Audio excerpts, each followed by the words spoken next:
Good afternoon. So Saturdays are special days for us in our group meditation. Though we have group meditation every day, Saturday is important because on Saturday we invite some persons closely associated with Vethathiri and share some of the thoughts of Maharishi. So in that series, today we have Master from USA, Michigan, Vanmathi Madam. She is associated with the system for about 15 years now. She, as a student, as a college student, she joined the system in Mumbai. And then she went on to do a post-graduation in the Tata Institute of Social Sciences, worked as assistant professor there, on human development and family studies, a subject very closely associated with Swamiji's concepts of peace and harmony. And then she, along with her husband, moved on to USA. And together, she also did a MA in yoga. So together, they've been doing a lot of service for Vethathiri. She is working as a lead in a Montessori school. And today our topic is investing in your habits. A very important subject. Because first of all, we have to get out of some of many habits. That itself is taking a lot of time. And also develop new habits and make it an asset, which is quite tough. So let us see what are the methods she is going to give us, and let us try to adopt so that we become men and women having good habits. Okay. So now I request Vanmathi Madam to take over and share her thoughts of Swamiji on investing in your habits. Over to you, Madam. Thank you so much, Professor Balachandra, sir. Be blessed by the divine. Hope I'm audible? Yes. Okay, thank you. So should I start sharing my screen? Yes, ma'am. Please go ahead. Okay.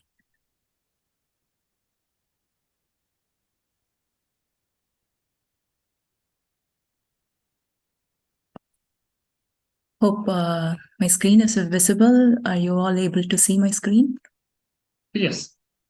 Yeah. Okay. Thank you so much. Be blessed by the divine.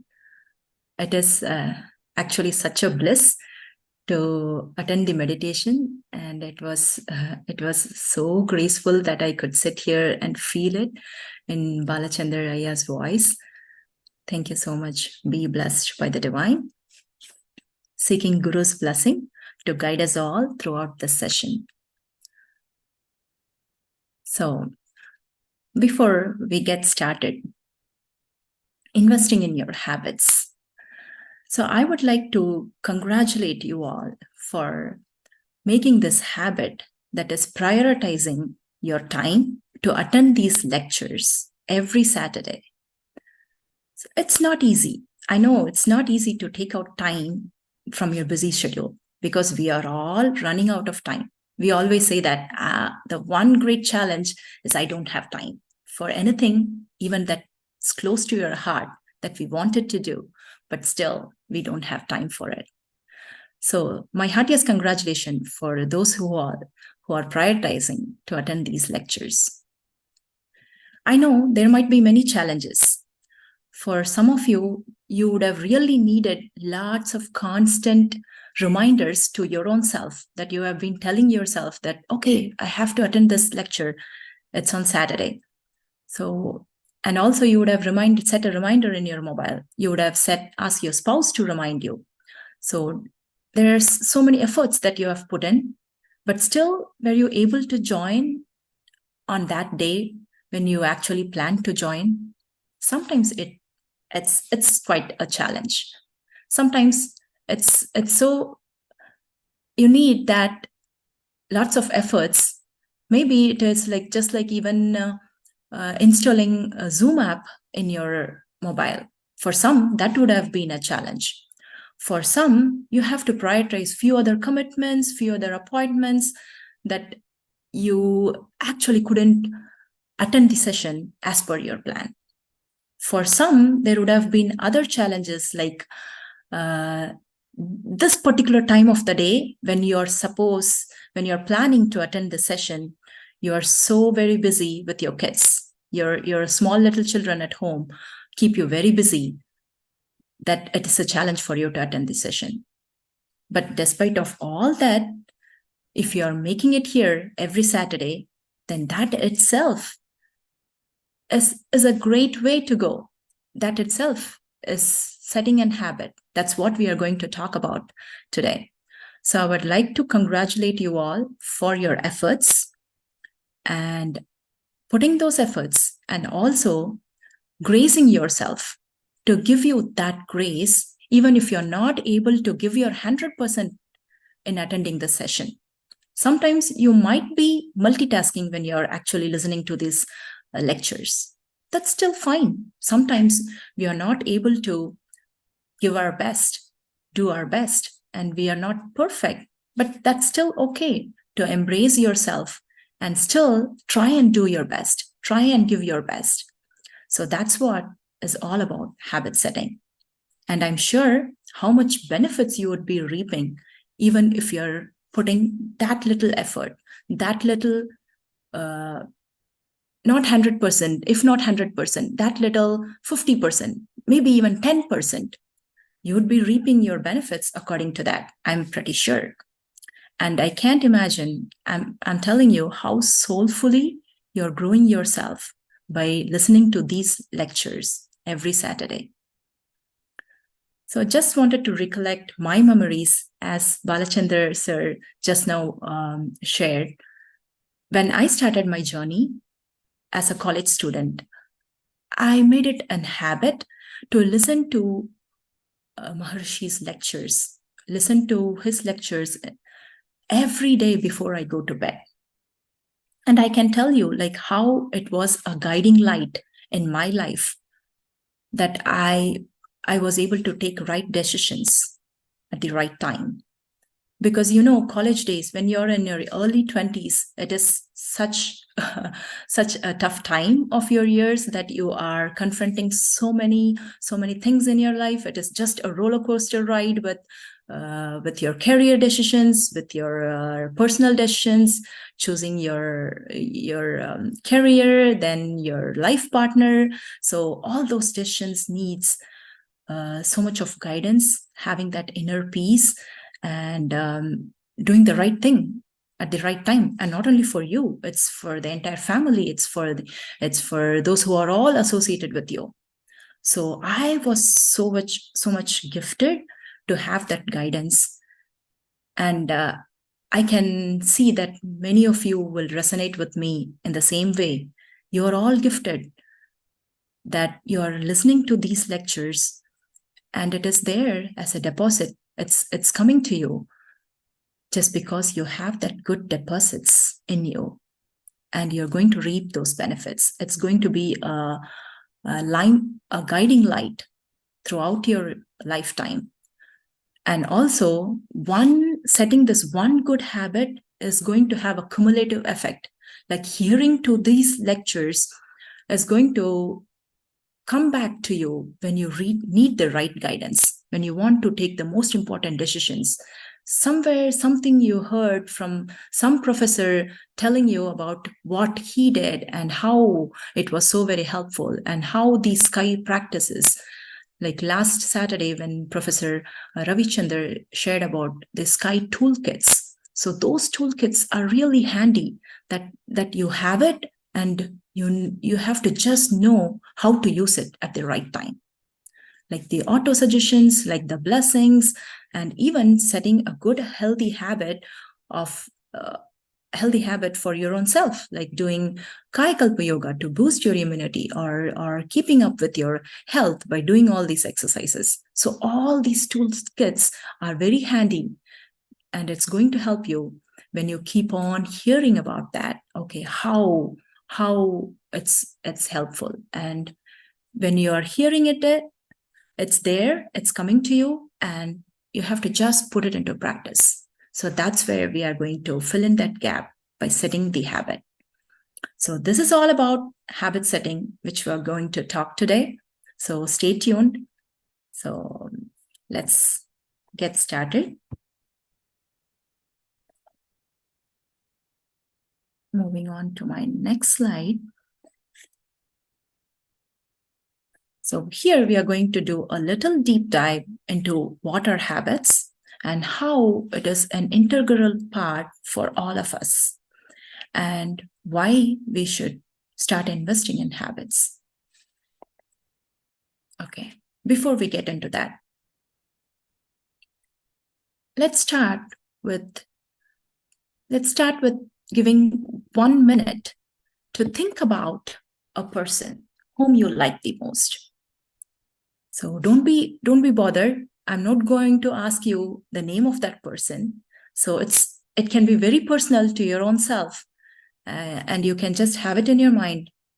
You're not going to share it with anyone. So it's not a compulsion that you are going to share. It's just for you to just think about a person whom you like the most in your life. It could be anybody, like it could be very close, like your spouse or your close friend or your parents or the teacher whom you like the most throughout your schoolhood days or college days. Or it could be like as casual as a co-traveler that you met last year during your travel, and why you like that person. Or it can be as simple as like, if you say that I'm the person whom I like the most. If it is you, it can be even you. That's true. Sometimes you could be the person whom you like the most. So it can be any person. So just think about that person and tell me. You needn't even tell me. Just in your mind, just take out 3 reasons. Give 3 reasons why you like that person. So you can just think about 3 reasons why you like that person.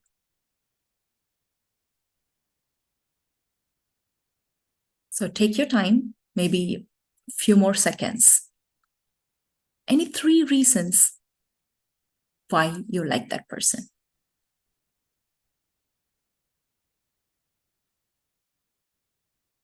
Okay, hope you are able to do that. So any one person that you like the most, it could be anybody or even you, and bring out 3 reasons why you like that person. Now, if we analyze your 3 reasons, did it fall into any one of these categories? Let's just analyze. You're not even going to tell it to anyone here. It's just for you to internally analyze. Do you like the person just because the kind of words that the person uses most of the time? Like if the person is always very kind to you, so very caring, or do you like that person just because of their actions? Like whenever you go and ask for help, that person is ready to help you? Or is that the reason that you like that person just because he or she is there for you, irrespective of whatever you do, or is ready to accept you as whom you are? Or do you like the person just because of their good intentions, their good thoughts, something, whatever you think, the reason that you like about the favorite person that you chose to? But definitely, if you analyze, would definitely fall into one of these categories. You like that person because of their words, their actions, or their intentions, or their thoughts. So when we think of a person, what do I mean to say is, we are always thinking of that person's characters. The characteristic of a person is nothing but the kind of words that they use often, the kind of actions that they do often, and the kind of intentions, like they have so much good intentions to go and help others. They have so much good intentions about their own family members or about their own self. So when you're thinking about anyone, what comes to your mind is the characteristic of the person. So these, you like that person because of their wonderful characters that they carry with them. So don't you think that's true? So let me know in the chat if you were able to categorize your 3 reasons within these 3 categories: words, actions, and intentions, or was there any other thing that was different from this category that defines a person? Feel free to let me know in the chat. So what do we call these? The characteristics of the person is nothing but the personality of a person. So personality is the way how a person talks, how a person feels, how a person even thinks, behaves, acts. So when you ask me, like, I can tell how my husband would react, like, given this situation. So even I can analyze my own self. If this is going to happen, how I would respond. So it is so much ingrained that you can call it as my personality. So sometimes I tell, like, I can't even raise my voice. So that is so much ingrained being as a teacher and handling small children here in the school. So it becomes a part of your personality, that the way you talk, the way you feel, the way you behave, so you carry it all the time. It's your personality. So how does this happen? So the way I talk, the way I react or respond, the way I do all my activities, did it come just all by once? No. That I developed it almost like repeating it day after day, day after day. So it is like I have that habit of talking in that particular way. So somebody has the habit of using or choosing kind words all the time. Somebody has a habit of going and helping others when somebody needs help. So these are all, the characters are built upon the habits.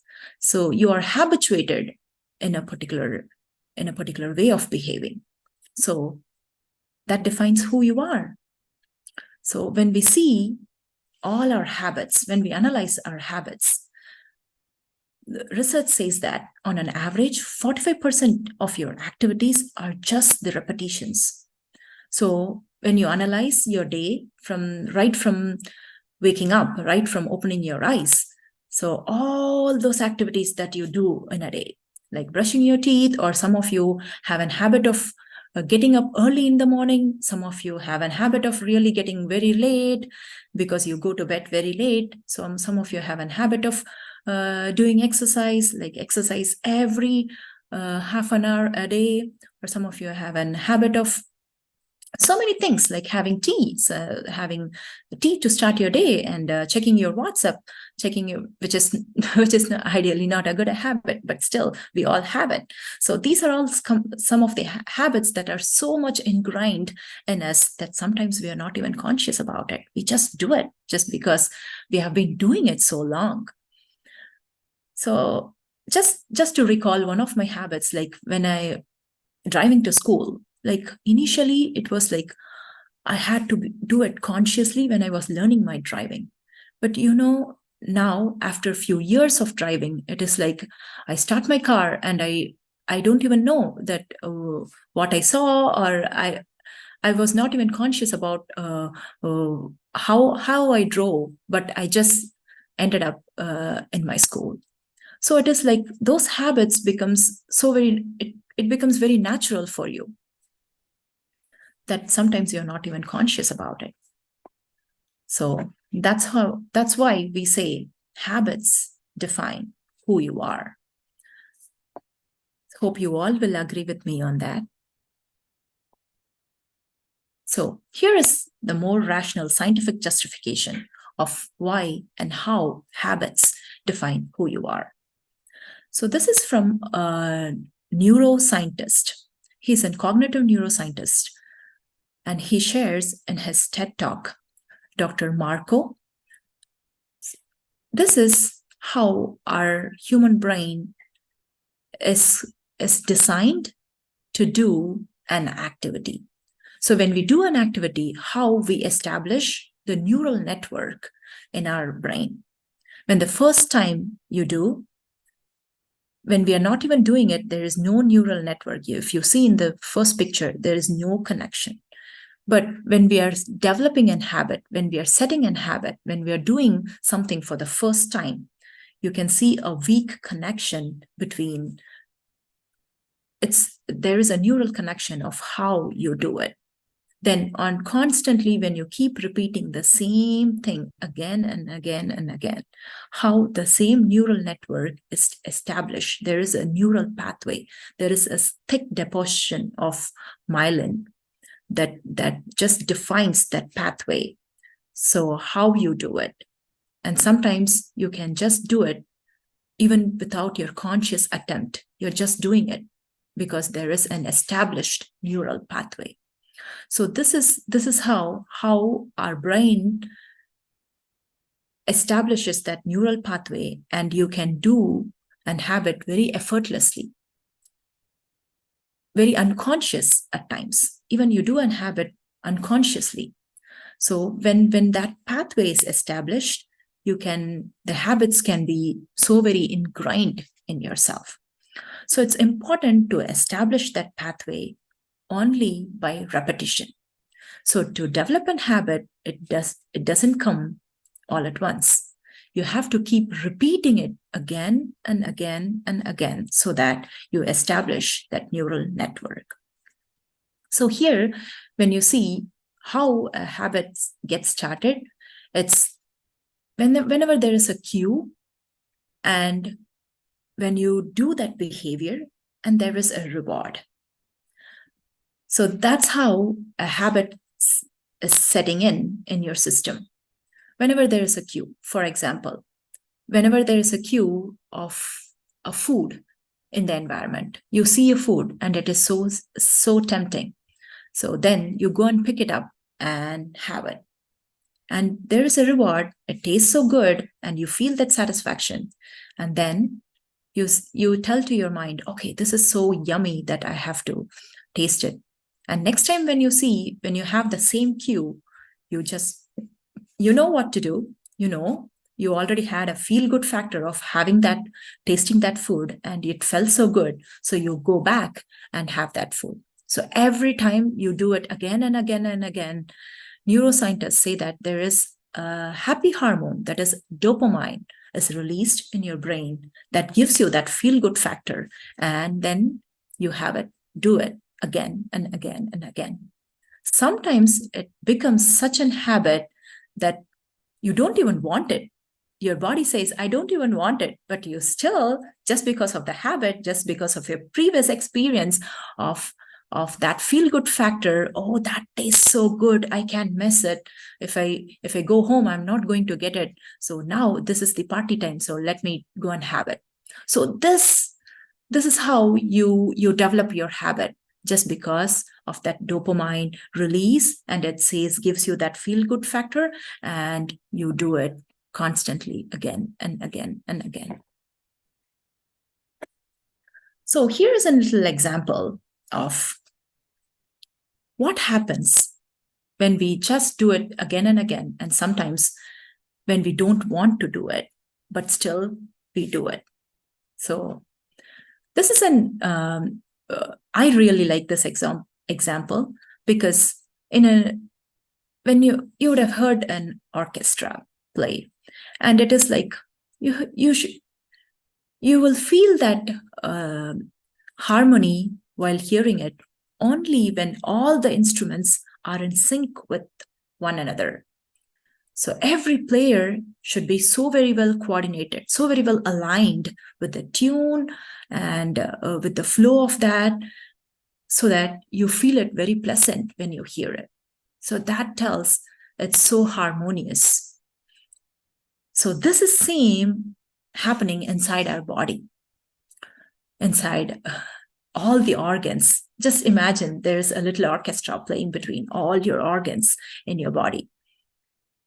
And when it is not in sync, when they are not aligned to each other, how noisy it would be, how disturbing it would be for you inside your body. So this is what happens in our day-to-day life. Like, we keep procrastinating things. Actually, our mind wants to do it. This is the day, this is the last day for the submission of the report, and I have to do it.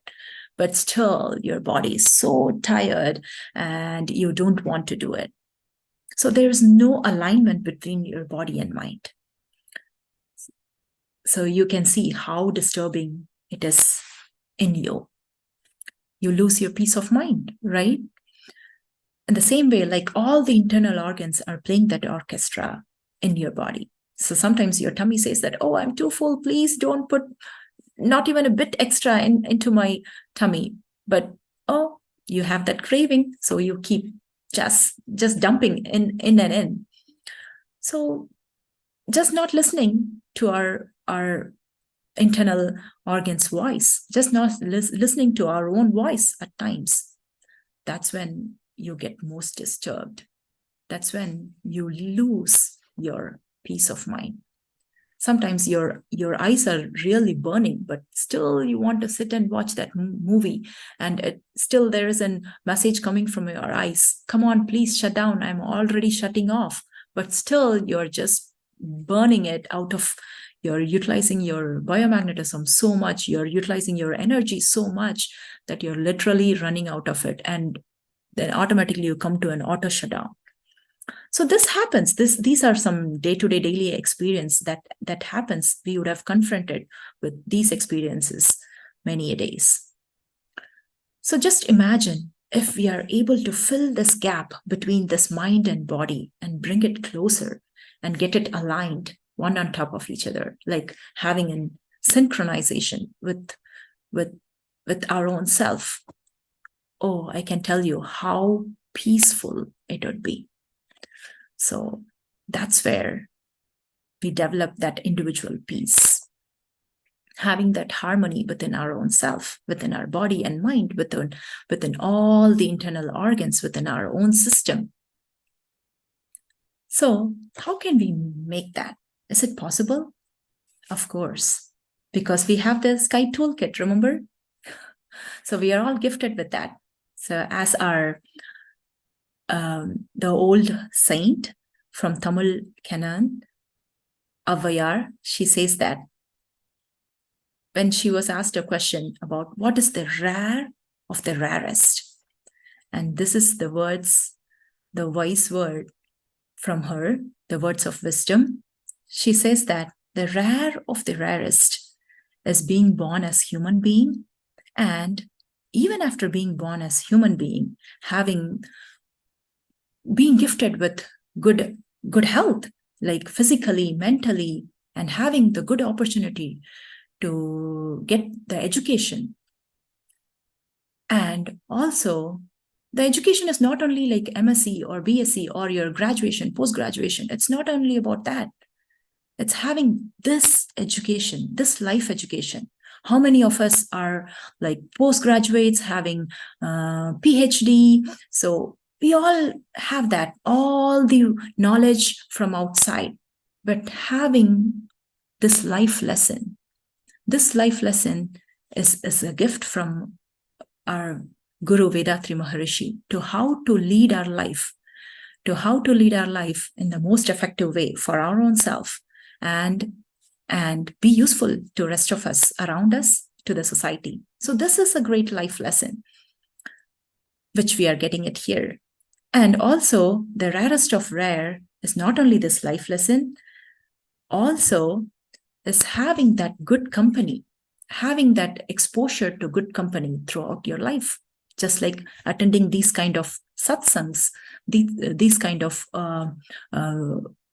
meeting where you get to hear or listen to words of wisdom, listen to people sharing their experience and what happened and how they overcome their challenges in their life and how they use their sky toolkit at the right time. So we are all blessed. We are all blessed to have that in our life. So this itself says that we have that good deposits, good karmas. Now we have to just work it out by just defining our habits, by just using our intelligence, because we are all gifted with that intelligence, because we are the rarest of rare. So being a human being, how we are going to upgrade ourselves with that intelligence and evolve ourselves, mature ourselves towards having that, towards the wisdom. So making that good choices for our own self. How can we do that? Though we have these habits, how we can bring those habits to our consciousness? Because when I spoke about habits, those are mostly happening just because they're so very registered and we do it unconsciously. Now, if we have to make good choices, we have to watch those habits consciously. How you can watch your own self. Tell to yourself every time, I'm watching you, I'm watching you. So that sounds really funny, right? So sometimes I tell my children, like, I'm watching you, I'm watching you. And they would like sneak peek and then go behind and do whatever they wanted to do actually. And sometimes I rehearse in my mind that funny behavior of children. And I tell to myself, I'm watching you, I'm watching my own self. So sometimes you have to do that. Actually, all the times you should be doing that. It is a hard practice, but you know what? It's not as hard that you can't get it. It just needs practice. So this is the awareness practice.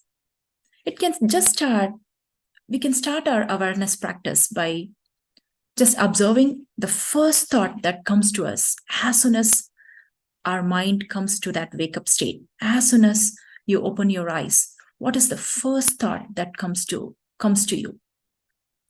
So you can start your awareness watching your own self, watching your thoughts with that first thought that comes to you every day, that comes to you in the morning. It can be different thoughts. It's not the same thought that comes to us every morning. Someday you wake up with the thought, okay, what am I going to cook for my child, pack for my child in the lunchbox? Someday you wake up with a thought, oh, I have this task to do, and it's so very hard, and how am I going to do it? So just try and analyze if it is, what kind of thought it is. Is it a negative thought? Is it a positive thought? Or is it how it is going to drive you? So bringing that awareness and watching your own self, starting with the first thought of the day. And if you feel that that's not a very supportive thought to start a day, just go with an auto suggestion. That's again the Sky toolkit, to use it from this toolkit, because we are gifted with that. So start with the auto suggestion. Okay, I know it's going to be hard. This is one of the tough job that I have to do today. Okay, now seeking that divine guidance to help you, to guide you, to protect you while you do this. Because we have that. We have the divine protection. We have the auto suggestion. So we can guide ourselves using the Sky toolkit. So any of your negative thoughts, any of your for things that you have to feel it is hard, you can just do the auto suggestion for you to help you. So that is going to help us to make good choices for our own self. So this is an exercise to our intelligence every day in making good choices for our own self. So practicing, bringing all those unconscious thoughts or the unconscious words or the behaviors that we do into our conscious, into our awareness, one by one little step at a time, starting with the first thought of the day. So definitely we know we have the knowledge, and putting that into a practice is a kind of, it needs lots of efforts. So as just to paraphrase the words of Swami Vivekananda, wise men are not those who read 100 books, who know 1,000 books. Wise men are those who have put at least one of those into the practice. One of that they read, one of that knowledge that they gained from a book. If they are able to put that into practice in their lifetime, those are the wise men. So here is something. We know it. We all know it. Like doing exercise is good for us. We all know it. Having fruits and vegetables is good for us. But how much are we able to put that into practice? So there is a constant struggle between the knowledge system that we have and how much we are able to put that into practice. So Maharishi always says that human being has that constant struggle, the tug of war between what he knows and how to put that into practice. Putting that into practice is another set of skill that we have to practice by defining our habits. That's why we are here today. So in this knowledge versus practice, where we are with our knowledge system, and we are also aspiring, we're also desiring to be more for our own self. So how do we fill this gap between who you are right now and what you want to be? Like how you want to evolve, how you want to mature yourself in the spiritual journey, how you want to mature yourself with the kind of words, with always choosing kind words, always doing the best behavior, always doing good things for your own self and to others. Like doing exercise is so much good for my own self, that I'm able to stay healthy, and so that I'm able to give my best thing to my family. If I'm happy, definitely I'm going to spread those happy waves to my family and to my colleagues and wherever I go, wherever I work. So how to bridge this gap between who are you right now and what you want to become? So though we all have that aspiration, you all have that motivation, and we all have that facility. We all have the facility to go attend these kind of classes and upgrade ourselves.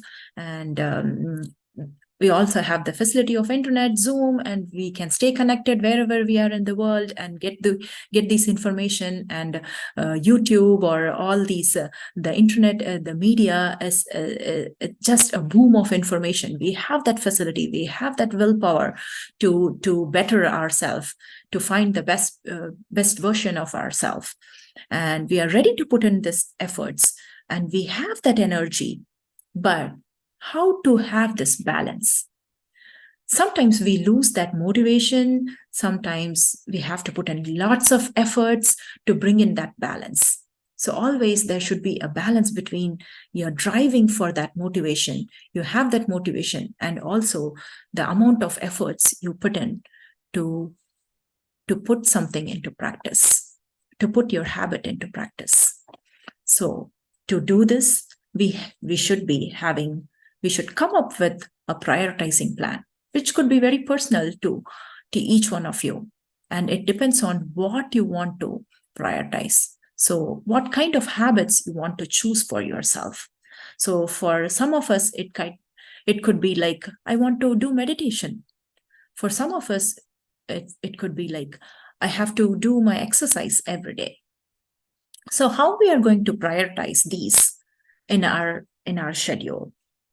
So how to do that investing in your habits? How do we invest?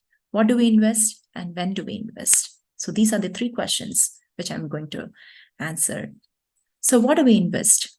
Unless like we are investing in a share market, in a bank, we are not investing money. So here we are investing time and energy. So we should have that energy to do whatever habit that we want to set in our schedule. So if I have to have an exercise schedule, I should prioritize, give me that time to do that exercise. And also I should be in high energy. Like when I start the day, if that is the good time to do my exercise. So we have to prioritize that. Then how to invest? So here is something. When we spoke about the motivation and your efforts, it should be in a balance to get it going. So how to do that? By putting it in an autopilot mode. So when we are doing something for the first time, it is really very tough. You need lots of motivation. You need lots of energy to do it. But when you do it the second time, it's not that hard. When you do it for the third time, when you do it for the fourth time, fifth time, 10th time, it's not really as hard as it was while you did it for first few times. Now, when you repeat it again and again during maybe in the next few weeks, you would feel it's not even as hard as you thought. And maybe after a few more weeks or few more months, you would feel like it's as easy as like walking on a cupcake. So that's how you turn yourself, you tune yourself, you put yourself into that autopilot mode. So what we discussed before, like how you establish the neural networks, the neural pathways that with less motivation or with less energy, you just get going because you are so very habituated of doing it again and again and again. And you have set that neural network, neural pathway that it needs no more efforts. It needs no more great push or hard push from your side. It's just on the autopilot mode. So you have to tune to your autopilot mode just by repeating it again and again. So here is something that I would suggest to have a better than nothing habit. What does that mean? That mean better than nothing? So sometimes we are actually hard on our own self because we want to perfect ourselves at the first time. When I'm baking my cake for the first time, I expect like it should be perfect, like how you get it from a shop, like the professional. Do you think that's possible? No, I'm a beginner. I'm learning. So just to grace yourself from that expectation of perfection. So perfection, let's not have perfection as a goal. Let's enjoy perfection as a process. So just get started.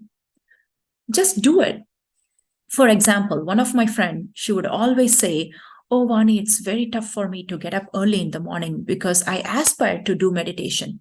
And getting up 5 o'clock and to join the meditation, sky meditation, is as hard as it's very hard for me." So when you have an aspiration, when you have a motivation like that, how to do it? Just by setting that time, a time plan. So if you are a person who gets up at 7 o'clock in the morning, just plan to get up like 10 minutes before so that you don't even feel that you're actually getting up so early. So set your alarm for 5:50 for next 1 week and let it happen. Though it might sound silly, oh, I'm aspiring for 5 o'clock in the morning and you're asking me to get up just 5 minutes before or 10 minutes before. How is that? How is that going to be helpful? No, we are just going to set an habit in a regular pace. So getting up 5 minutes early for the first 1 week, then adding up 5 more minutes for the next 1 week. Then how you can cumulatively add 5 minutes, 5 minutes, 5 minutes to your behavior of getting up early in maybe in this example, just you might need to work it out for just 3 months. Then you have a permanent habit of raising up early in another 3 months. So how we can do this? By doing this better than nothing. Instead of getting up all of a sudden 5 o'clock in the morning, and then just you lose that habit and you lose that motivation. Oh, I can't do this. Instead of that, how to have a better than nothing habit of just doing it. Like you get up, and when you want to do meditation, just close your eyes and tell the divine protection. 1 minute, just consciously relating to all those beautiful, wonderful words in the divine protection itself is a meditation. So doing that 1 minute meditation is so very soul satisfying as a beginner when you start. And then you can keep growing, adding on to that. And when to invest? This is a super question. You invest, when do you invest? When do you invest your money? You invest your money when you have surplus, when you have actually met all your needs. Then whatever is left over as surplus, that's what you invest. But when I talk about investing your time in setting your habits, that sounds weird, right? Already I don't have time. Even my 5-year-old says that, I don't have time, mama. So in that case, where do I go for the surplus? Because we are all gifted with the same 24 hours. We don't have any extra time. So here's the interesting secret that I would like to share with you. When to invest, the right time to invest is to catch them young. Because when they grow old, they're so used to telling that I don't have time. So catch them young. At the young age, when they are growing. So my 5-year-old, 6-year-old, 10 years old, before they get into their middle school, that's the time when you can really introduce this habit of doing your exercise daily. For my 5-year-old, I just have the habit of doing pranayama, just 1 minute daily. So just consciously breathing, inhale and exhale slowly. So this is, I'm not saying that she has that surplus time, but she's still not used to getting busy with her assignments or busy with her classwork, or so busy with the rest of the other classes that they end up attending when they grow old. So this is the time to catch them young, to invest in their habits. So don't be sad if you didn't start when you were a 10-year-old. It just needs little prioritizing. Taking out a 5 minutes and having the prioritizing plan, a 5 minutes goal for whatever you wanted to do. Do your exercise, just 5 minutes. Get it started, hand exercise. Then keep adding up little by little as you go, week after week. So it's going to be as easy as a cakewalk. When you do that, it's going to be there with you, permanent, for your lifetime, forever.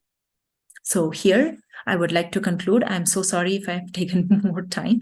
So I'd like to conclude that just have a prioritizing plan to see what you pick an habit which you want to inculcate in you, and choose it wisely. Use your intelligence to make wise choices for your own self. Bring it to your awareness, and you can feel how the habits becomes so organic. It starts working for you so organically, and even in your dreams when you have restful sleep. Thank you so much. Be blessed by the divine. Thank you so much, ma'am. Thank you so much. It's such an excellent speech. Everything in a practical manner. The moment you started till the end, I couldn't go anywhere outside. Such an interesting speech and very much useful for our life. Thank you so much, ma'am. Thank you so much. It's our time for all of us. Anybody wants to share their views or comments, please be free. We can interact with our speaker.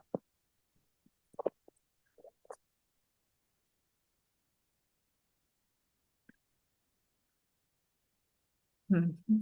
Be blessed by the divine. I'm so sorry I took minutes extra. I just realized